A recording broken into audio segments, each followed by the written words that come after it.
Halo guys, ketemu lagi. Kali ini kita akan bahas tentang contoh-contoh soal indikator asam dan basa. Oke, kita mulai pertemuan hari ini. Jangan lupa siapkan catatannya, siapkan cemilannya. Makan berat, jangan ya, kalau gini aja. Oke, kita mulai soal nomor 1. Di sini soal nomor 25. Ya, nggak apa-apa. Anggaplah ini soal nomor 1. Soal nomor 1. Pertama, ini indikator asam basa ya. Suatu larutan menjadi berwarna kuning dengan metil merah. Kita misalkan ini sampel X gitu ya. Sampel X. Pada saat dengan metil merah dia berwarna kuning katanya. Lalu dengan bromtimol biru BTB dia warna biru. Saat dengan fenoftalin PP dia warna merah. Nah, maka pH-nya berapa? Kita buat garis bilangannya. Paling rendah adalah 4,2. Lalu 6,0, 6,3, 7,6, 8,3, 10,0. Lalu kuning pada metil merah. Kuning itu batas atas 6,3 berarti ya 6,3 ke kanan. Ke kanan. Lalu bromtimol biru warna biru 7,6 ke kanan juga karena dia batas atas. Saat fenoftalin ternyata warnanya juga merah, berarti 10 ke kanan juga gitu. Berarti ini jangkauan pH-nya. Berarti pH-nya berapa? Di atas 10,0. Jadi jawabannya adalah di atas 10,0. Kalau secara opsi dia tidak ada jawabannya ya. Tapi kalau misalkan pH di atas 4,2 kan sebenarnya bebas ya dia di atas berapa. Cuman ini batasnya 10,0. Jadi kita tidak boleh maksa. Walaupun tidak ada jawabannya ya udah kita yakini jawaban kita betul. Oke? Begitu. Oke, next. Lanjut. Soal kedua. Soal kedua masih sama. Dia menanyakan indikator bromtimol biru dan fenoftalin dalam larutan CaOH2.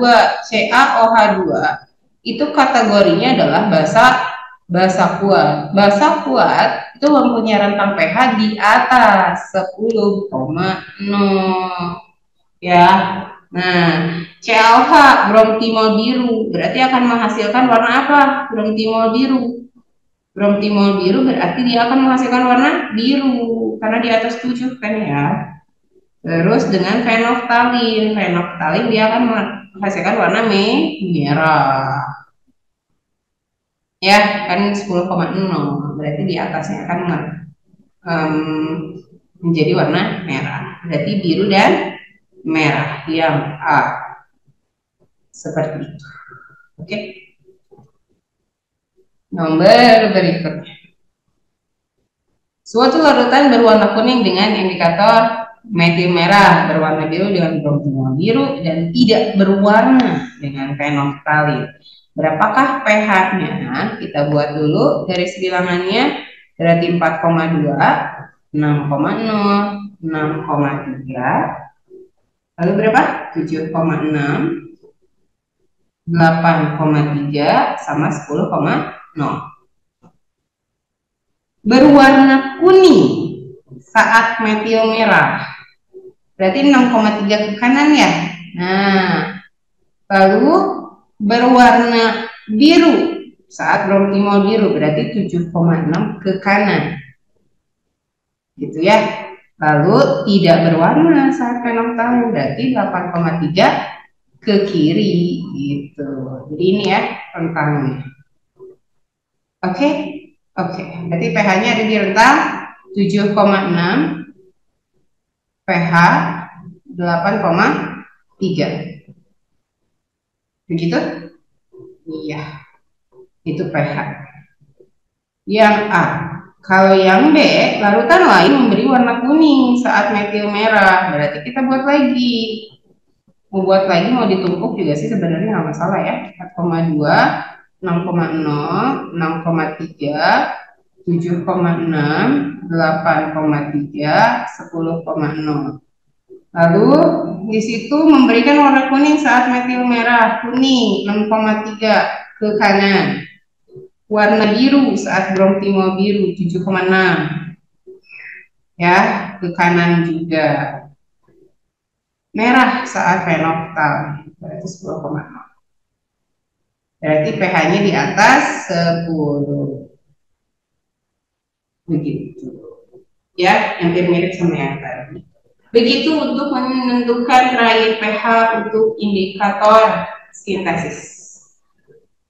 Kalau ada yang ditanyakan silahkan teman-teman di kolom komentar. Atas perhatiannya saya ucapkan terima kasih. Semoga bisa dipahami. Untuk kesalahannya saya mohon maaf. Saya tutup. Assalamualaikum warahmatullahi wabarakatuh. Halo guys, ketemu lagi. Kali ini kita akan bahas tentang contoh-contoh soal indikator asam dan basa. Oke, kita mulai pertemuan hari ini.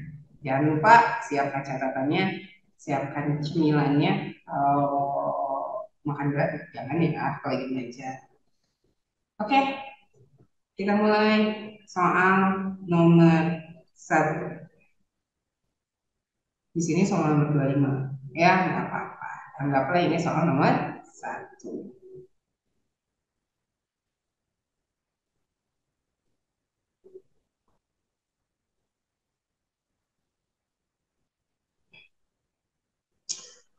Soal nomor 1. Pertama, ini indikator asam basa ya. Suatu larutan menjadi berwarna kuning dengan metil merah. Kita misalkan ini sampel X gitu ya. Sampel X. Pada saat dengan metil merah dia berwarna kuning katanya. Lalu dengan bromtimol biru BTB dia warna biru. Saat dengan fenolftalin PP dia warna merah. Nah, maka pH-nya berapa? Kita buat garis bilangannya. Paling rendah adalah 4,2, lalu 6,0, 6,3, 7,6, 8,3, 10,0. Lalu kuning pada metil merah. Kuning itu batas atas 6,3 berarti ya 6,3 ke kanan. Ke kanan. Lalu bromtimol biru warna biru 7,6 ke kanan juga karena dia batas atas. Saat fenolftalin ternyata warnanya juga merah berarti 10 ke kanan juga gitu. Berarti ini jangkauan pH-nya. Berarti pH-nya berapa? Di atas 10,0. Ada tidak?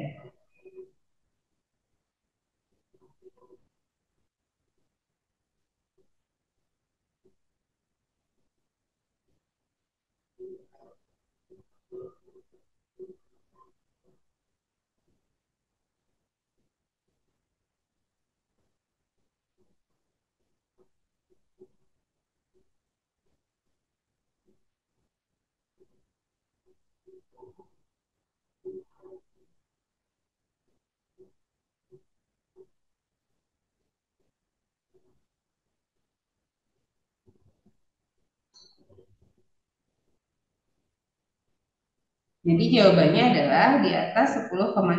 Kalau secara opsi dia tidak ada jawabannya ya. Tapi kalau misalkan pH di atas 4,2 kan sebenarnya bebas ya dia di atas berapa. Cuman ini batasnya 10,0. Jadi kita tidak boleh maksa. Walaupun tidak ada jawabannya ya udah kita yakini jawaban kita betul. Oke? Begitu. Oke, next. Lanjut. Soal kedua. Soal kedua masih sama. Dia menanyakan indikator bromtimol biru dan fenolftalin dalam larutan CaOH2. CaOH2 itu kategorinya adalah basa kuat. Basa kuat itu mempunyai rentang pH di atas 10,0 ya. Nah, CaOH bromtimol biru berarti akan menghasilkan warna apa? Bromtimol biru. Bromtimol biru berarti dia akan menghasilkan warna biru karena di atas 7 kan ya. Terus dengan fenolftalin, fenolftalin dia akan menghasilkan warna merah. Ya, kan 10,0 berarti di atasnya akan menjadi warna merah. Berarti biru dan merah yang A. Seperti itu. Oke. Nomor berikutnya.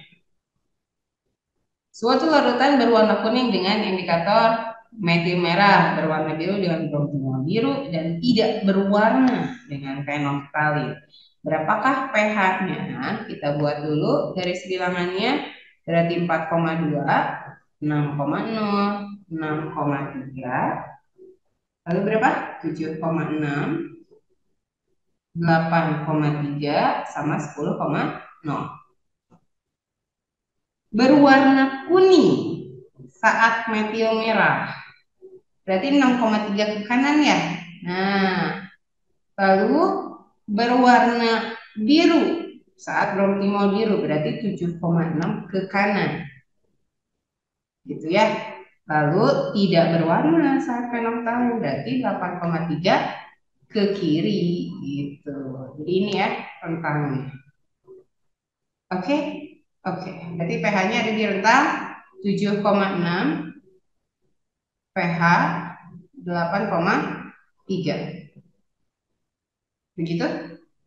Iya, itu pH. Yang A.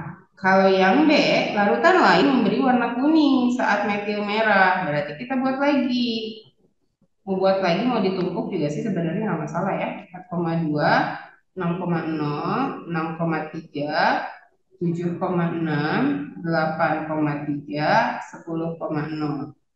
Lalu di situ memberikan warna kuning saat metil merah, kuning 6,3 ke kanan. Warna biru saat bromtimol biru 7,6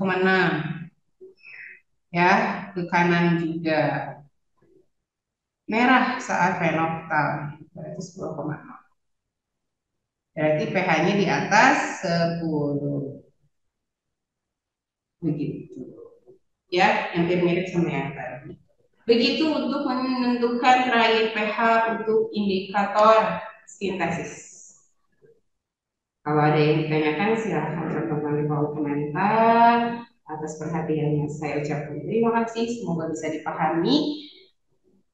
Untuk kesalahannya saya mohon maaf. Saya tutup. Assalamualaikum warahmatullahi wabarakatuh.